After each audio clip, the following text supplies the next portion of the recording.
nome do Pai, do Filho e do Espírito Santo. Vinde, Espírito Santo, enchei os corações dos vossos fiéis e acendei neles o fogo do vosso amor. Enviai o vosso Espírito, e tudo será criado, e renovareis a face da terra. Oremos. Ó Deus, que instruíste os corações dos vossos fiéis com a luz do Espírito Santo, fazei que apreciemos retamente todas as coisas, segundo o mesmo Espírito, e gozemos sempre da sua consolação. Por Cristo Senhor nosso. Amém. Pelo sinal da Santa Cruz, livra-nos Deus nosso Senhor dos nossos inimigos, em nome do Pai, do Filho e do Espírito Santo. Amém.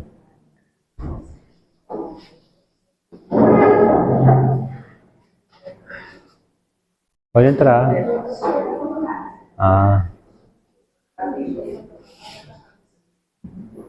O tema proposto para a nossa meditação da tarde é no caminho da fé.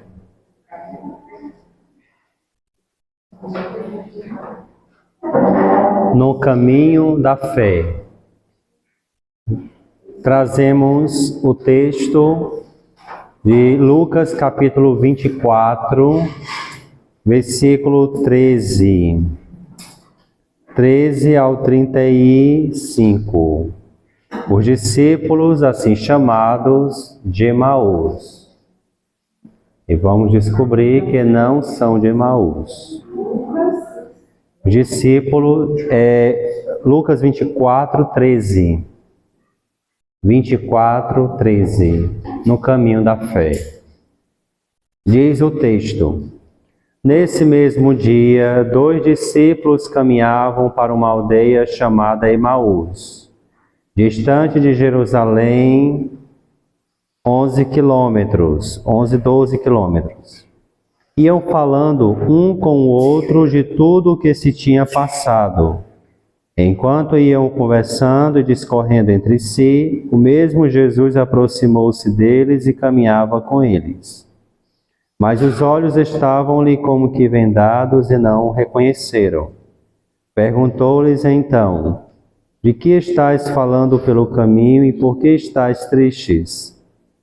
Um deles, chamado Cleofas, respondeu-lhe: és tu, acaso, o único forasteiro em Jerusalém que não sabe o que nela aconteceu estes dias?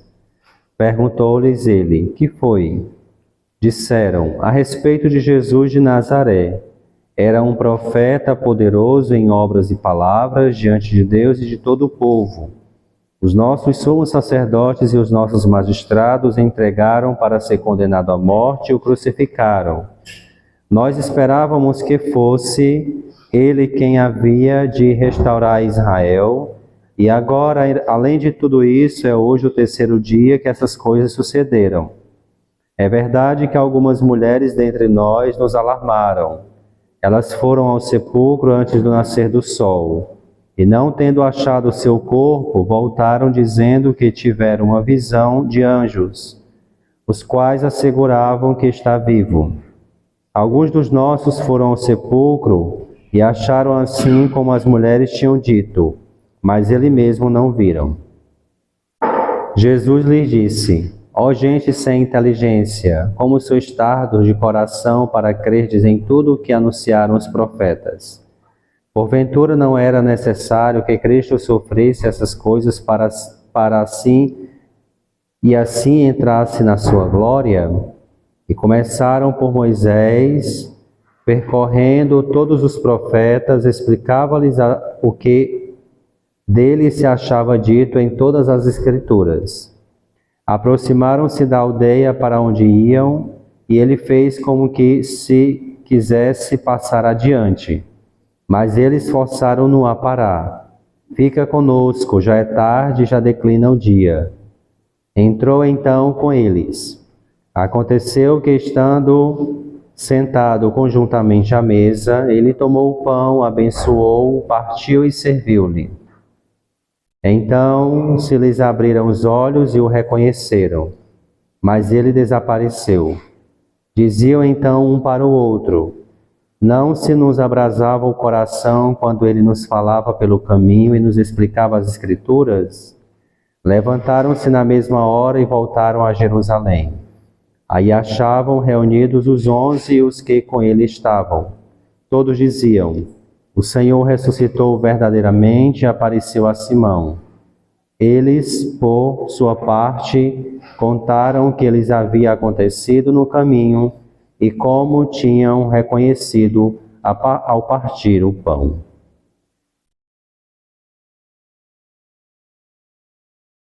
Nós estamos aqui diante de um texto excepcional, ao meu ver e para mim particularmente, é uma das cenas mais emocionantes e tocantes das Escrituras. Porque essa passagem, de fato, me toca e me fala muito ao coração. Nós estamos também diante de um texto litúrgico, ou seja, ele nós podemos dividir em 4 partes, assim também chamados ritos, ou as 4 partes da missa. O caminho que eles fazem, caminhando, revela exatamente o rito inicial da missa. Os discípulos que caminham e Jesus que caminha com eles. Nesse momento, nós encontramos, numa imagem litúrgica, a procissão de entrada da missa, que não é meramente uma procissão, rito, mas revela a nossa caminhada de peregrinos. Ontem havíamos falado disso. O Cristo que vai à frente, a cruz, que é o estandarte, ele vai na frente porque foi ele quem venceu os nossos maiores inimigos. E um povo que caminha atrás de Jesus é um povo que é defendido desses inimigos. O pecado, o demônio, o inferno e a morte. Ele venceu todos. Se ele venceu todos, a cruz é a nossa bandeira. Ele caminha à nossa frente. E se ele caminha conosco e na frente,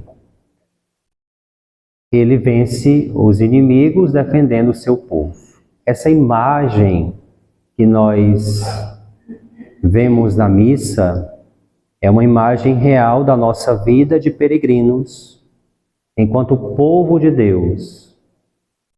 E essa cruz que nos defende, nos protege como bandeira, a bandeira da cruz é a nossa única bandeira. Não pode existir absolutamente bandeira ideológica. A única bandeira do cristão é a cruz. Somente ela nos defende dos maiores inimigos que nenhuma outra pode nos defender. Só a cruz. Porque dizer a cruz é falar de nosso Senhor vitorioso. Nosso Pai São Bento aprecia muito e tem muita devoção à cruz. A cruz sagrada seja a minha bandeira, a minha luz. E essa imagem que nós encontramos logo na procissão de entrada é essa imagem dos discípulos que caminham com as suas desmotivações, mas de certo modo caminham esperando alguma coisa ainda. Depois nós encontramos o segundo momento no texto, que é Jesus explicando as Escrituras. Jesus falando da palavra e explicando o que o Antigo Testamento falava dele. Esse momento lembra a palavra e a explicação da palavra, isto é, a homilia. Depois, no terceiro momento, os discípulos estão sentados à mesa com Jesus que parte o pão. É o momento eucarístico, o momento da ceia, da partilha. E por último, eles são enviados para Jerusalém. Voltam às pressas para Jerusalém para comunicar o que receberam de Jesus. Ide em paz. O ide em paz não é ide para casa e conformai-vos com aquilo que tem, mas ide comunicar o que receberam. É esse o objetivo. Toda missa é, portanto, uma missa de envio. Nós até falamos, né, e até, assim, cometemos, né, um pleonasmo redundante e tal, que vamos celebrar a missa de envio, mas toda missa é, por excelência, uma missa de envio, né? Todo cristão que participa da missa, ali foi convocado como soldado, capacitado pelo escudo da palavra e da Eucaristia e enviado em missão. Então toda missa é missa de envio. Então essas 4 partes nós encontramos no texto, os discípulos de Emaús, que é chamado um texto litúrgico. Mas já fazendo a léxio desse texto para nós. No mesmo dia, reflete o domingo, porque poucos versículos antes, Jesus tinha aparecido no primeiro dia da semana. Então, os discípulos, a comunidade, quando falamos 2 na Bíblia, não é apenas um número, mas é a comunidade. 2 pessoas na Bíblia já servem de testemunha para algo. Então, simboliza a comunidade. 2 é a comunidade que caminha. E essa comunidade que caminha, caminha desmotivada. Porque o seu Senhor, que prometeu ressuscitar, até agora nada. E essa comunidade que caminha desmotivada é aqui mencionada como 2. Um chamado Cleofas e o outro não, nós não temos o nome. Aqui nós entendemos 2 coisas. O que aparece com o nome, segundo a tradição era irmão de São José, cuja esposa era Salomé, eles eram da família, digamos assim, de Jesus. Cleofas é um nome dado a alguém. Reflete uma pessoa, um ser individual, alguém que tem uma identidade. Esse simboliza e personifica cada pessoa. Quem caminha na comunidade não é invisível aos olhos de Deus. Não é indiferente, Deus não é indiferente a ninguém. Deus conhece cada um pelo nome e sabe a vida de cada um. Cleofa significa Deus me conhece pessoalmente. E o outro que não tem nome significa todos. Abrange a todos. Porque onde não se tem o nome, eu devo colocar o meu. Ou seja, na comunidade tem espaço para todo mundo. O que tem nome representa o indivíduo, o ser individual. E o que não tem nome representa a universalidade. Todos são chamados a caminhar na comunidade. Os 2, portanto, envolvem a todos. Que nesse sentido, a pessoa individual, cada um tem o seu nome na palma da mão de Deus, e todos são chamados a fazer esse caminho e essa inscrição. Eles são chamados de discípulos de Emaús e convencionou assim, todo mundo chama discípulos de Emaús. Só que nós, se formos ver bem, o termo mais correto não é discípulos de Emaús. Em todo canto você vai ver estampado os discípulos de Emaús. Só que Emaús, a palavra Emaús, significa fonte de águas quentes. Fonte de águas quentes. Isso é Esse significado é profundo porque havia uma ordem de Jesus: não saiam de Jerusalém. E de repente esses dois caminham desmotivados para Emaús. Emaús significa fonte de águas quentes, mas Jesus também é uma fonte, de onde emana a água viva que é o Espírito. Jesus tinha dado uma ordem que Jerusalém era a cidade onde todos deveriam permanecer após a sua morte, em Jerusalém. Só que de repente eles se afastam de Jerusalém. Jerusalém é sinônimo da igreja. Significa a cidade da paz. A igreja é um ensaio e um prelúdio da comunidade celestial. Jerusalém é a nossa casa. Ouvimos no Evangelho, no domingo da ressurreição, no segundo domingo da Páscoa, quer dizer, Jesus aparecendo aos discípulos enquanto eles estavam em casa, ou seja, na comunidade. A comunidade agora é a minha nova casa. Então eles não podiam se afastar de Jerusalém porque ali era a sua casa. Quando de repente eles, por N desmotivações e decepções, se afastam da comunidade. Como nós conhecemos muitas pessoas que se afastaram da comunidade, por N motivos. E esses que se afastam da comunidade, os discípulos de Emaús, assim chamados, vão para Emaús, ou seja, regressam, voltam para a vida antiga, para a vida velha. Porque Emaús, que significa fonte, eles vão buscar outra fonte que não Jesus, que está em Jerusalém, que lá vai aparecer.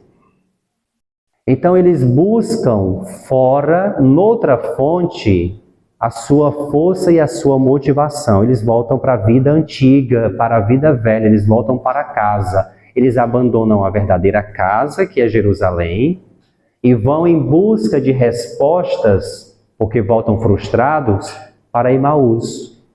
Eles vão buscar noutra fonte a sua força. E se significa fonte de águas quentes, é muito mais confortável. É muito mais confortável tomar banho com água quente do que com água fria. Então eles buscam na fonte de água quente um conforto espiritual que não encontraram em Jerusalém. Eles abandonam a fé, Jerusalém, e voltam para o pecado. Porque o pecado lhes faz lembrar, a nossa vida era mais tranquila quando vivíamos antes. Essa superstição está na cabeça de muita gente quando, por exemplo, pensa no casamento. Eu não era casado e via tão bem, só bastou casar que as tribulações começaram. Não, em casa não. Essa é uma coisa que entrou com força na cabeça de muita gente. A minha vida era muito tranquila, só bastou eu entrar na igreja. Parece que quanto mais eu rezo, mais assombração me aparece. Mas é isso mesmo. Quanto mais próximo da luz, mais achacoalhado pelas trevas para voltar para este mundo eu sou.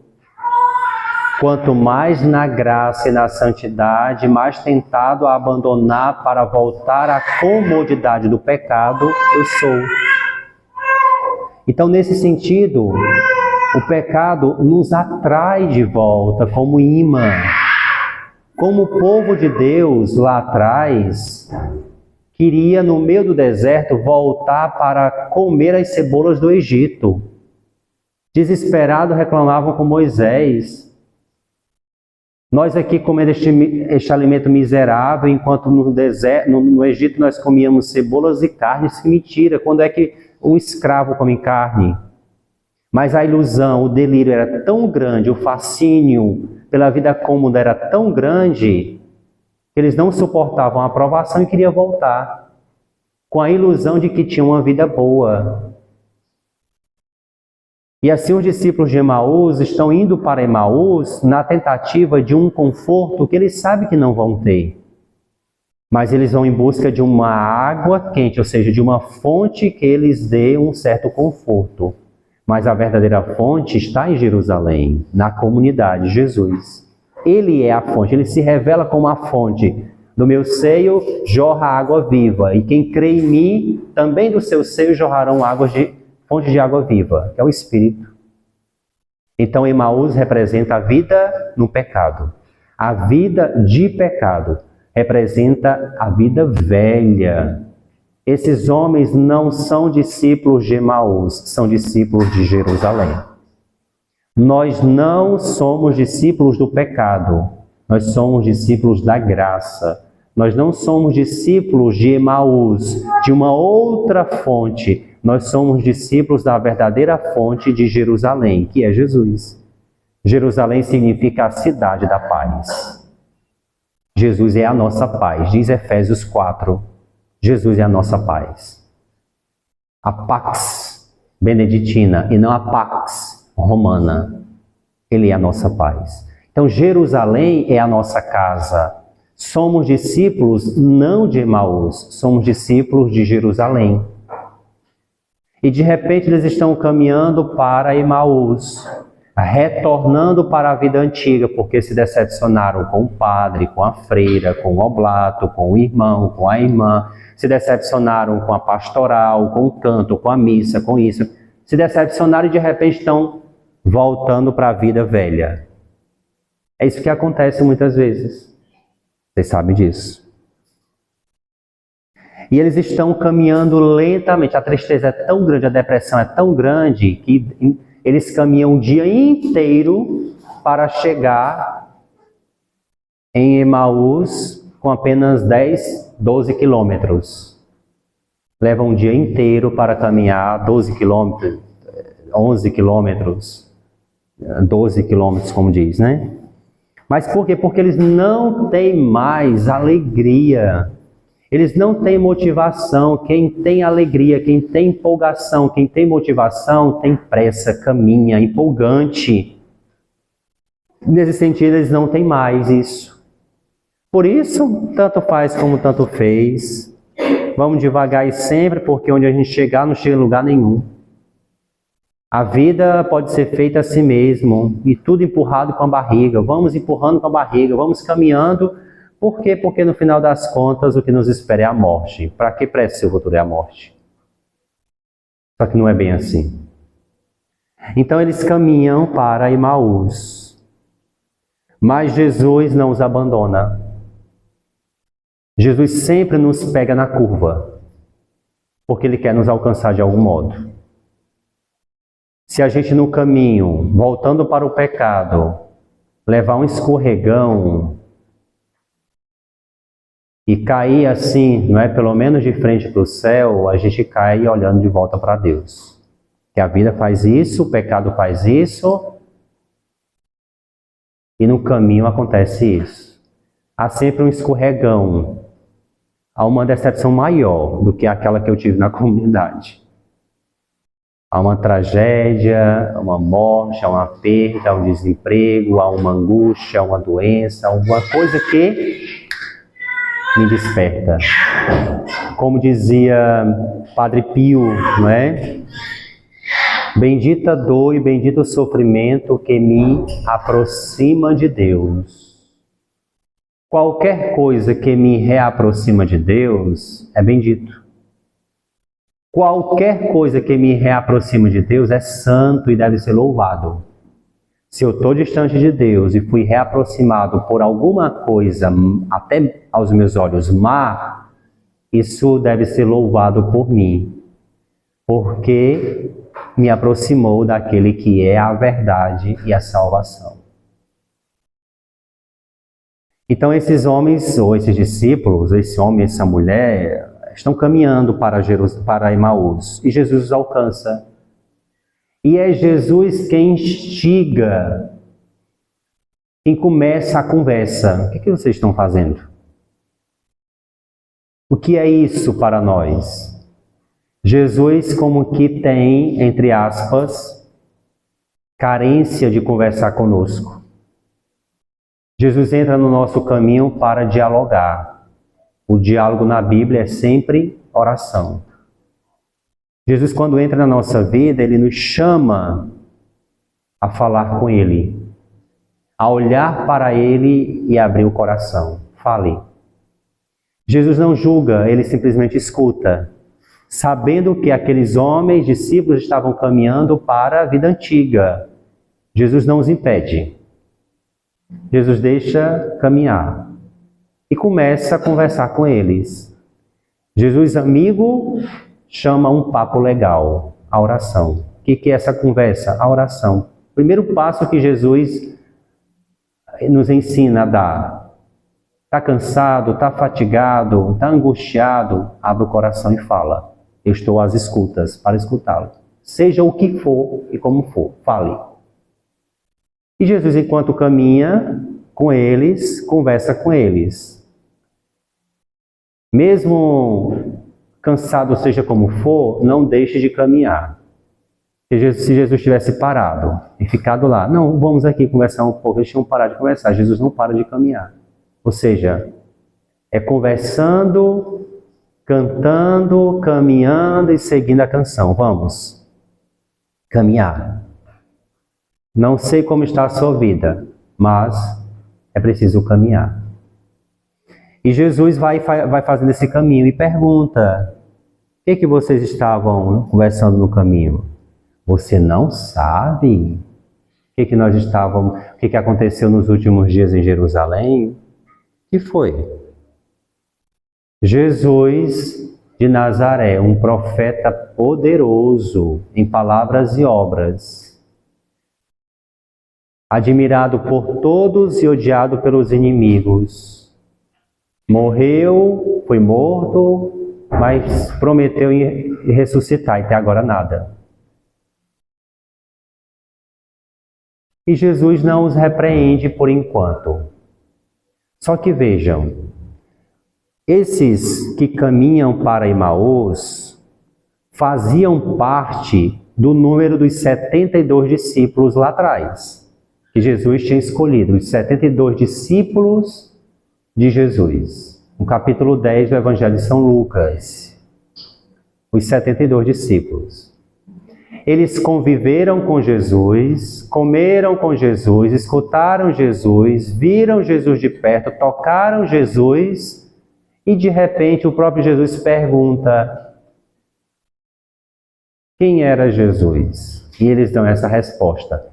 Jesus era um homem poderoso em palavras e obras, era de Nazaré, era um profeta poderoso e que foi perseguido, morto pelas autoridades, disse que ia ressuscitar e até agora nada. Quando eles dão essa resposta, eles estão corretos ao dizer que Jesus é um homem poderoso em palavra e obras, é um profeta que iria destruir Israel, iria inaugurar um novo templo. Pessoas que conviveram com Jesus, comeram com Jesus, estiveram com Jesus, dão essa resposta. Eles estão corretos? Sim ou não? Sim ou não? O que? No que está certo e no que está errado? Porque eles acreditavam que iriam uma pessoa que iria salvar, ou ser revolucionar, ou seria totalmente diferente. Quando morre, né, é como se tivesse, por exemplo, vai lá nos discípulos de Emaús, né? Eles fizeram parte dos 72, até mesmo os 12 que estavam juntos, quando Jesus foi para a cruz, passou por tudo que tinha que passar, ele ficou sozinho, né? Então, é o acreditar e o medo junto. E será que eu vou terminar de falar? Eu não estou falando não, sim, ela está falando não. Eu acho que eles achavam que realmente não seria, né? Como se fosse uma frustração, uma decepção, entendeu? Porque ainda não tinha vindo o Espírito Santo, né? Para mudar esse eu humano do humano. Essa é a minha ponto de vista. Tem mais. Deixa eu ler integralmente aqui a resposta deles. A respeito de Jesus de Nazaré, era um profeta poderoso em obras e palavras diante de Deus e de todo o povo. Os nossos sumos sacerdotes e nossos magistrados o entregaram para ser condenado à morte e o crucificaram. Nós esperávamos que fosse ele quem havia de restaurar Israel e agora, além de tudo isso, é hoje o terceiro dia que essas coisas sucederam. É verdade que algumas mulheres disseram, deram susto, mas nada aconteceu. Há algum erro aqui nessa resposta? Ou eles acertaram de cheio quem é Jesus? Quando Jesus pergunta quem ele era. Profeta poderoso. Não entenderam o quê? Onde é que está a resposta correta? Onde é que não está a resposta correta? Acho que para eles, no momento que eles entenderam, eles poderiam ter dado a resposta certa no coração deles, mas eles estavam, como o senhor disse mais cedo, ainda saindo da madrugada do dia. Ele não era profeta, ele era profecia. Ele não entendeu. Então, Deus livre, né? Eles não Mas reconheceram ele como Messias. Eu falei sem conflito para fazer com ele, eu já pedi para ele pensar isso, porque ele viu, eles foram um milagre. Jesus fez mais um milagre. Estava sempre junto. Só que o anúncio dele era uma proposta diferente, mas essa coisa do sobrenatural, isso dava uma certa garantia de que ele poderia fazer aquilo de alguma forma, porque ele não era igual a todo mundo.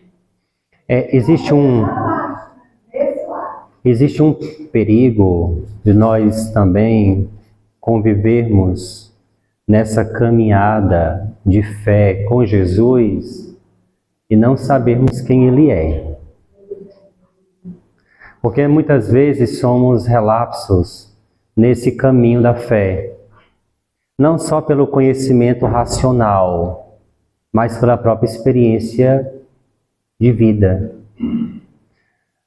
Eles dão uma resposta que naquele momento é inadequada, porque de fato Jesus não é um profeta. Jesus é o Messias, o Filho de Deus, e se fossem responder quanto a profeta, ele não é um, ele é o profeta. Por isso que perguntam a João, você é o profeta? Ele responde, não. Mas João é o último dos profetas. O que foi que ele quis dizer então? Lá no livro do Deuteronômio, havia uma profecia que dizia que o profeta, no artigo definido masculino, o profeta, iria vir e restaurar todo Israel. Esse profeta é o único, por excelência, o profeta. João Batista respondeu corretamente, eu não sou o profeta, eu sou um. No artigo indefinido, eu sou um profeta. Agora, quando diz que Jesus é um profeta, de fato eles estão errados, porque Jesus não é um, eles trocam.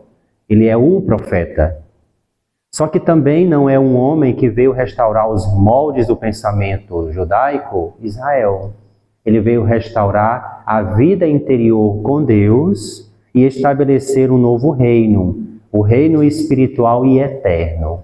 Nas almas, nos corações e nas vidas, o reino eterno do Pai em cada coração. Então, nesse instante, eles erram de cheio e muito feio. Por quê? Porque eles conviveram com Jesus, estiveram com Jesus, escutaram Jesus, comeram com Jesus e, de repente, não sabem quem é Jesus minimamente. E quando isso acontece também conosco, nós corremos o risco de perder a fé, porque nós vamos ter muitas decepções. Decepção quando talvez rezamos do nosso jeito e a resposta não vem do jeito que nós desejamos. Talvez a resposta não chegue para a cura que queremos, para o emprego que desejamos, para a pessoa que amamos. Talvez a resposta não chegue do jeito que nós pensamos, para o jeito que a gente quer naquela situação e naquela hora. E aí nós nos decepcionamos com Jesus, com a fé, com a igreja, com as pessoas. Por quê? Porque não acontece do jeito que eu penso, do jeito que eu quero, do jeito que eu acho. E a fé não é isso. A fé significa, a fé é, aconteça o que acontecer, eu quero ser fiel a Deus. Isso é fé. O Allan Kardec dizia que Jesus era o grande profeta. Os muçulmanos diziam que Jesus era o grande profeta, eles próprios reconhecem.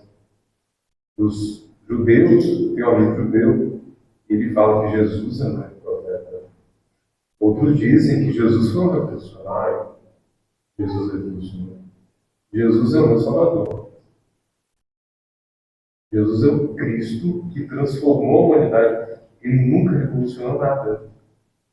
Che Guevara revolucionou, Maduro lá na Venezuela revolucionou. Jesus nunca revolucionou. Ele transformou vidas e ele transforma. Sim, Esse aí, é o Cristo. sim, aí qual seria o impasse? Tem O senhor está só corroborando. Sim, sim. Também é preciso dizer que a nossa fé é a fé no Cristo, morto e ressuscitado, verdadeiramente homem, verdadeiramente Deus. As outras religiões, como o senhor citou, têm seus pensamentos acerca de Jesus que, para nós, não é o mesmo pensamento, né? A nossa fé, absolutamente, não compactua com a fé de Allan Kardec, nem com os muçulmanos, nem com os judeus. Para nós, Jesus é o homem por excelência, referência de toda a humanidade, Deus encarnado, 100% homem, 100% Deus. Esse é o coração da fé cristã. Negar esse aspecto é deixar de ser instantemente o cristão, né? Então, nesse sentido, Jesus é o profeta, né? Porque ele vem da parte de... O que significa ser o profeta? A voz por excelência de Deus, que, em outras palavras, no Evangelho de João, é a palavra. O que é a palavra? A palavra é o que faz entender. Então, se ele é o profeta, ele é a voz por excelência de Deus. Não existe outra voz que fale em nome de Deus com tanta autoridade, a não ser a voz de Jesus, porque ele é o profeta, a voz. Profeta significa a voz, né? O que profere. Então, eles conviveram com Jesus e corremos o risco também de acontecer isso, de estarmos aqui, de caminharmos juntos, de caminharmos na fé e não sabermos quem é Jesus. O Papa Francisco tem uma homilia que eu acho bem interessante, eu sempre cito ela nos lugares por aí. Ele diz o seguinte: eu posso nascer na igreja, ser batizado na igreja, fazer a primeira comunhão na igreja, fazer a crisma na igreja, casar na igreja, morrer na igreja e acordar no inferno. Porque toda a minha vida foi de experiência de igreja e não de experiência de Deus. Eu posso ser um cristão terrorista, não no sentido, mas causando um terror na vida de todo mundo e me chamar cristão. Tá lá, até hoje, eu estou tendo há um mês que eu estou tendo dor de cabeça, que foi a pior coisa que eu fiz na minha vida, e também eu não sabia, foi um acordo com um crente, que agora eu vou entrar com um processo contra ele, porque é justo. Está devendo um portão, pastor, está devendo um portão para o mosteiro, pagamos mais de 4 mil, e até hoje, há mais de um mês, todo dia é para ele deixar esse portão, ele não vai deixar. Aí eu abri um processo contra ele. Um pastor, crente. Aleluia, aleluia, aleluia. Em nome de Deus. Quer dizer, meu senhor, como é que o senhor só disse que é um homem de Deus? Desse jeito, desonesto, mau caráter. E aí eu já me estressei com esse homem, já enviei como é que diz, extrajudicial, tudo. Nada. Pronto, agora vamos resolver de outra forma. O outro precisa ser forçado a ser, de certo modo, direito. É direito meu? Isso não é contra a justiça divina, pelo contrário. Seria contra a justiça divina se eu abrisse mão do que é da instituição, que não é nem meu particular, é da instituição. Mas em nome de Deus, em nome da fé, em nome da religião, em nome de um grupo religioso, aleluia para cá, aleluia para lá. Quer dizer, esse tipo de gente terrorista, causando terror e incômodo na vida dos outros que a gente quer ser, é viver a vida todinha na igreja com o nome de Deus na boca e no final ir para o inferno. Então a gente não pode corroborar com esse tipo de coisa. Se ensina ou não. Então, eles passaram a vida com Jesus, caminhando com Jesus, estando com Jesus, comendo com Jesus, e de repente, quem é Jesus? Uma visão distorcida. Aí nós precisamos entender que é necessário a catequese, a formação. Tem oblatos que acham que depois que são formados oblatos ou fazem a oblação, já não tem mais nenhuma obrigação com o mosteiro, ou com o grupo, ou com o retiro, ou com a comunidade. Hã? Pois é, eu digo isso, né? Então, quer dizer, pelo contrário, quanto mais eu subo, mais perto da cruz. Quanto mais eu subo, mais a responsabilidade. Porque eu assumi isso de livre e espontânea vontade. Então, há muitos que pensam que já está tudo ok. Já recebi, é o famoso turista da fé. É o famoso comerciante de Deus, comercializando as coisas sagradas. Eu vou buscar na prateleira o que eu quero, depois vou embora. Vou consumindo a fé assim. E no final acho que estou certo e está tudo certo e vamos embora.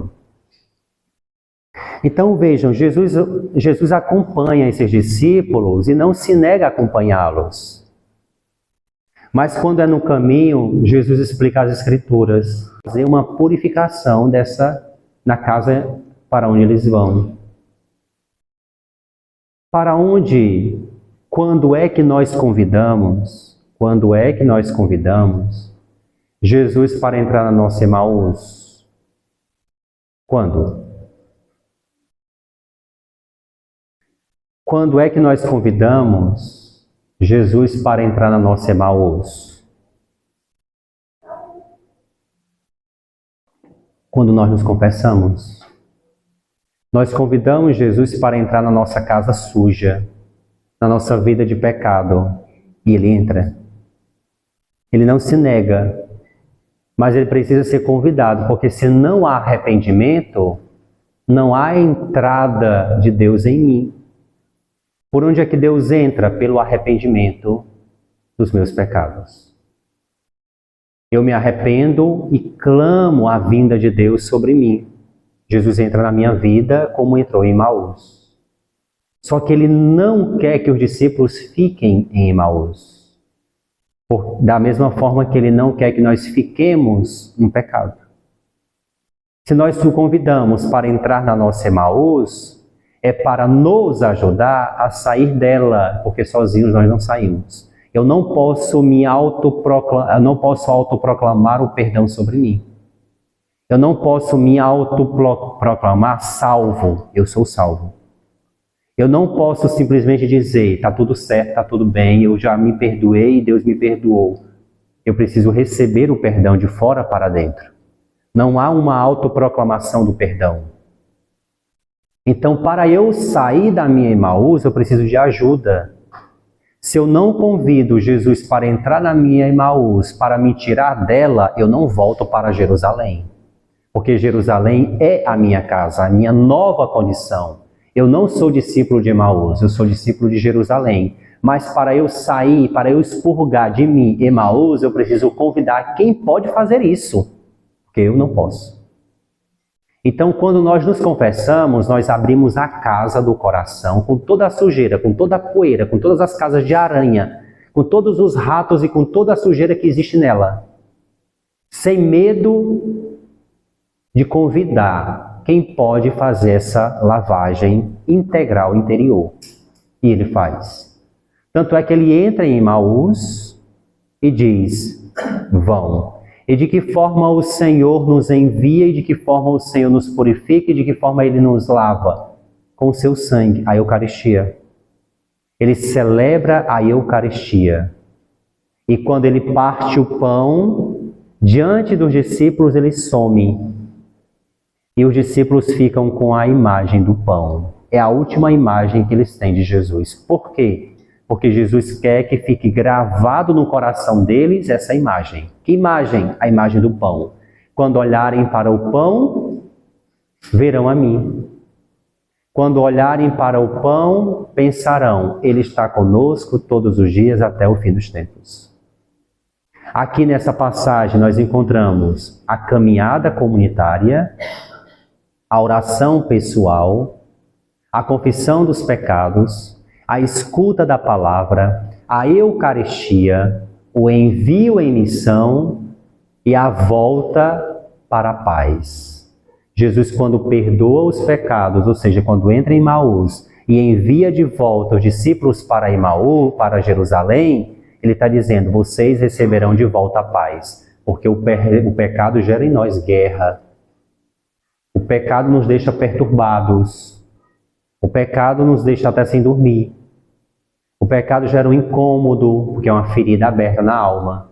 Toda ferida gera incômodo. E quando Jesus nos manda para Jerusalém, Ele nos devolve, Jerusalém, cidade da paz. Esse é o significado. Jesus nos devolve a paz. Tanto é que dizemos, agora eu estou mais leve. Parece que saiu um peso enorme das minhas costas. Que é essa imagem também que Jesus retrata em nós. Ele nos chama de ovelhas. No capítulo 10 de João, ele se autoproclama um bom pastor. E vocês são minhas ovelhas. É interessante que uma vez eu fiz uma reflexão fazendo uma ligação dos aspectos do animal, ovelha do animal, com os 7 sacramentos. E um deles é quando o pastor tira a lã da ovelha, a tosquia. Quando o pastor tosquia a ovelha, tem um objetivo. Não é só ficar com a lã. É tirar o excesso e o peso das costas da ovelha, a fim de que nos dias mais quentes ela não sofra queimaduras com sol escaldante, nesse sentido do Oriente, de Israel. Então o pastor tosquiava a ovelha, primeiro para tirar o excesso do peso, porque senão chegaria um momento em que ela não podia caminhar mais. E depois a lã aquecia tanto que era capaz de queimar a própria pele da ovelha e deixá-la marcada com queimaduras. Então, para proteger a ovelha, o pastor a tosquia, tira com a tesoura a lã. Por que Jesus nos compara a ovelhas? Porque é exatamente isso que acontece quando, por exemplo, nós nos confessamos. Ele tira o excesso do peso das nossas costas, para que nós caminhemos livremente, a fim de que nós não queimemos eternamente, porque o pecado nos separa de Deus. Entre outros significados, a ovelha, porque Jesus nos trata como ovelhas. Então, os discípulos voltam para Jerusalém, entendem que a sua vida, a sua essência e a sua missão é em Jerusalém. Emaús já não faz mais parte daqueles que foram batizados e redimidos. Emaús é para nós vida antiga, vida velha e passado. A nossa nova realidade agora é Cristo, é Jerusalém. De Jerusalém não vos afasteis, ou seja, da comunidade. Esse é um mandato do Senhor. Caminhai com o Senhor sempre, mesmo diante das desmotivações. Buscai o conhecimento do alto, e a palavra ilumina o nosso ser, para que nós não passemos a vida ignorando aquele com quem convivemos. Buscai na Eucaristia a vossa força, para sempre recomeçar. Eles comungaram pão e regressaram. É comungar o pão para sempre recomeçar a nossa vida. O santo é o pecador que não desiste. São João Paulo II. O santo é o pecador que não desiste. Caiu, levantou, recomeça. A Eucaristia é fonte de recomeço para nós. Voltemos para Jerusalém. O Espírito Santo na Bíblia tem 12 símbolos. Nós entendemos quem é o Espírito Santo quando entendemos os símbolos. 2 desses símbolos é a música e o perfume. São símbolos do Espírito Santo. O perfume e a música são instrumentos poderosos de recordação. De repente você sente um cheiro de um perfume e lembra da infância, de alguém querido, de uma avó, de um avô, de uma mãe, pai. Lembra de uma história de amor, lembra do tempo de faculdade, de escola. O perfume tem o poder de entrar no seu ser e de te fazer recordar de coisas que no momento você nem sequer passava pela cabeça. A música também. De repente você escuta uma música, nossa, que música bonita, eu me lembro agora do tempo da minha infância, na casa, no quintal da minha avó, lá no interior. E de repente eu me recordo porque a música e o perfume foram instantâneos. Entraram no meu ouvido, no meu olfato e me recordou de algo do passado. Quem é que me faz lembrar das ações de Deus na minha vida, do que Deus fez na minha história e do meu pecado cometido? O Espírito Santo. Compreender o sentido dos símbolos e transferir isso para o Espírito é conhecer o Espírito Santo. O Espírito Santo é representado na Bíblia pelo perfume, pela música, pelo selo, pela unção, pela mão, pelo dedo, pela nuvem, pela luz, pela pomba, pela água, pelo fogo. São todos símbolos do Espírito Santo. Saber a função de cada um deles e colocar no Espírito é entender como o Espírito age. Então, nesse sentido, Jesus recorda, não é, que a vida do discípulo é Jerusalém. Então, dentro do texto, nós recordamos vários pontos, que é, essencialmente, a vida beneditina. Porque a vida beneditina não é outra coisa a não ser um resgate, uma recuperação da vida cristã. São Bento não inventou nada. Ele quis recuperar o que se tinha perdido do cristianismo. São Bento reinaugura o tempo do cristianismo. Deus suscita Bento para reinaugurar a vida cristã. Hoje nós somos uma elite espiritual especial porque nós vivemos de um modo diferente do ser cristão. Não. O beneditino é essencialmente o cristão por excelência.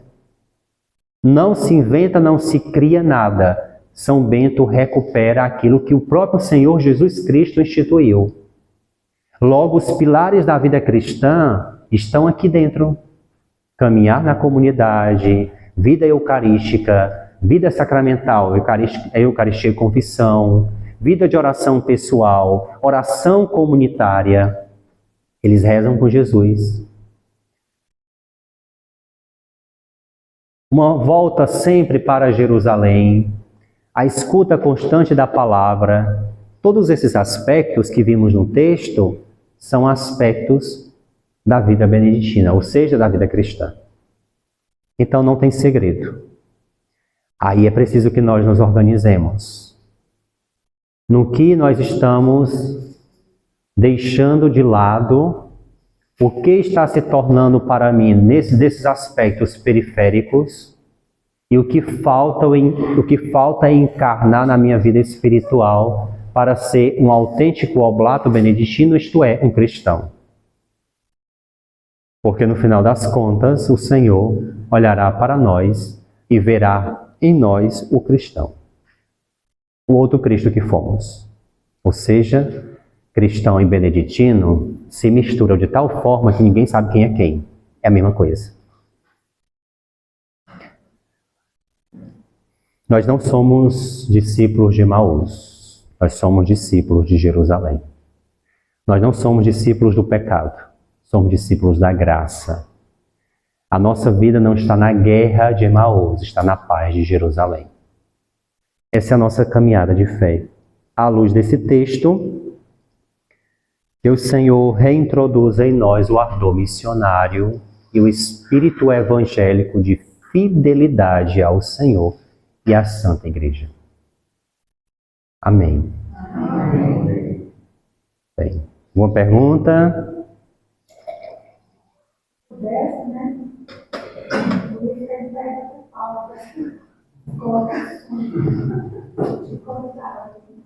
Alguma pergunta do texto? Alguma dúvida? Muito tempo, eu entendi que houvesse esse símbolo de Emaús. Eu não sei se foi pela colocação, pela forma que eu fui ensinada quando me falavam, entendeu? Eu achei que seria bom ser discípulo de Emaús. Nesse sentido de caminhar em dois, né? No sentido de escutar a Cristo, de queimar o coração, de se retornar. Pela sua colocação, eu não sei se completa, ou eu não sei se eu sou confusa, mas pela sua colocação não seria bom ser discípulo de Emaús? Não, porque Emaús representa... todos nós, né, entendemos errado. Acho que convencionou-se assim, né, a gente pensar que ser discípulos é entrar na escola, né, é ser disciplinado naquela escola. E Emaús representa tudo aquilo que é contrário à vida nova em Cristo. Logo, nós não somos discípulos do pecado. Nós somos discípulos do céu, da graça, Jerusalém. Então não é só a senhora ou só eu. A própria Bíblia intitulada aqui. Fala que esses títulos em negrito foram acrescentados por alguém que traduziu. E quem traduziu essa daqui, por exemplo, Ave Maria, foram os monges da Bélgica, os beneditinos da Bélgica. Então se você for procurar aí na Bíblia, esse cabeçalho que não faz parte da Bíblia, não faz parte da Bíblia. Foi colocado apenas para intitular o texto e para fazê-lo compreender. Mas o próprio título diz, discípulos de Emaús. Só que eles descobrem, né, aí está a beleza da coisa, que no mergulho do texto se descobre que os discípulos não são de Emaús, mas de Jerusalém. Talvez nós estejamos ainda sendo discípulos de Emaús, teimosos no pecado, obstinados no orgulho, obstinados no ódio, no ressentimento, na ganância. Quando estamos nessa vida, aí somos ainda discípulos de Emaús, não descobrimos o Cristo. Mas é preciso reagir com urgência, eu diria até com emergência, e sair imediatamente. Convidar Jesus para entrar na nossa vida e recomeçar a vida nova, porque o tempo é breve. Não é? Marcos, eu estava falando em relação a essa questão da fé, né, da maneira que eles demonstram que eles viam Jesus, né, até aquele momento. Já tem, inclusive, depois da ressurreição, antes da ascensão, né, eles perguntam agora que vai instaurar o reino de Israel, ou seja, até aquele momento eles ainda estavam com essa ideia de que Jesus, né, mas só que antes Pedro faz aquela confissão, né? Pedro, ele diz, tu és o Cristo, Filho de Deus vivo.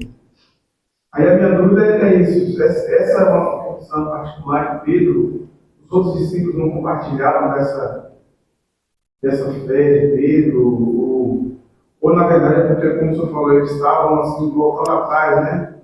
Tudo aquilo que eles criam, eles estavam tipo abandonando para voltar para uma vida velha, voltar para o pecado, né? Quando Pedro faz aquela profissão, Jesus mesmo revela quem foi que fez aquela profissão nele, ou quem o ensinou, quem o instruiu. Não foi nem homem de carne e osso, mas o meu Pai que está no céu que te deu essa graça de poder saber isso. Antes de Jesus dar o Espírito, as pessoas que tinham certas inspirações, recebiam um dom especial momentâneo. Tanto é que Jesus, no capítulo 7 do Evangelho de João, vai dizer que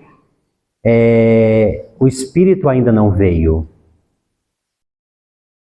Quando Jesus morre na cruz, naquele momento o Espírito é derramado. Quando Jesus morre na cruz, ele diz: Pai, em tuas mãos eu entrego o meu Espírito. E o Pai recebeu o Espírito e fez o que com o Espírito? Perfumou, derramou sobre toda a humanidade, como um vidro que se quebra no meio da sala, um vidro de perfume que se quebra no meio da sala e espalha o perfume por toda a sala. Foi o que aconteceu com Jesus. Quando ele foi quebrado, ou seja, quando ele morreu, o seu Espírito foi derramado sobre toda a humanidade como o perfume de Deus que perfuma a humanidade. Esse momento é chamado de Pentecostes. O que é o Pentecostes? É o derramamento do perfume de Deus, do Espírito Santo sobre toda a humanidade. E a partir desse momento, nunca mais o Espírito voltou para Deus, saiu do homem. Porque antes de Jesus, como reza Davi no Salmo 50, Deus mandava o Espírito Santo, ele comunicava uma mensagem e o Espírito se retirava. Tanto é que Davi implora: não retireis de mim o vosso Santo Espírito. Ou seja, antes de Jesus, o Espírito Santo não permanecia sobre o homem. Comunicava algo e voltava. A partir de Jesus, o Espírito Santo permanece de uma vez por todas. Ele não sai mais de nós. Com a morte de Jesus, o Espírito é derramado. E vejam, nesse momento, lá em Atos, que os apóstolos saem correndo o mundo afora com coragem, anunciando. Pedro e João vão ser presos, depois querem voltar para a cadeia, porque querem viver essa aventura. E aquele afã, aquela coragem, aquela decisão firme de continuar fazendo o que fazem, porque agora estão impelidos pelo Espírito. Ninguém mais os retém, ninguém mais os domina, ninguém mais os aprisiona. Porque podem aprisioná-los fisicamente, mas a palavra não se acorrenta, como diz Paulo. Então, agora o Espírito está. Mas antes disso, inclusive com os discípulos de Emaús e em outros momentos, quando Jesus falava também, o dom da fé era derramado assim nos corações, foram preparados para o grande momento do Espírito. E quando o Espírito desce, é um carimbo. Esse carimbo confirma todos na fé. E a partir desse momento recebem uma injeção de coragem. E ninguém mais os domina, os destrói, os paralisa. Então, quando alguns dão um salto na fé, como por exemplo a Samaritana, Nicodemos, Zaqueu, no caminho, o cego de nascença, o aleijado, todos esses vão dando saltos na fé. E todos esses recebem da parte de Deus a iniciativa. Deus tem a iniciativa e dá o toque da fé.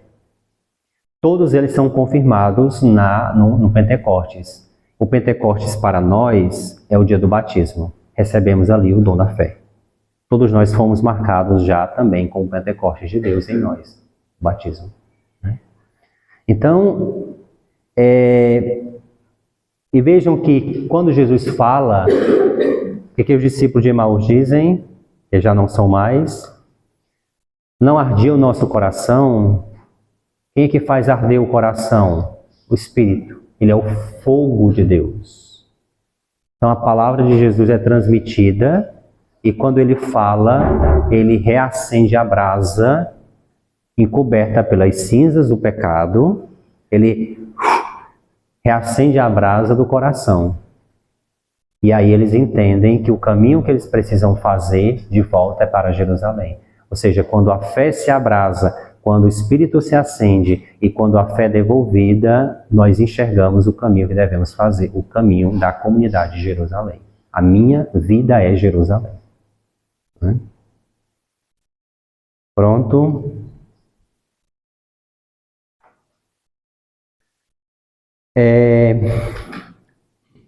Aqui a madre colocou na programação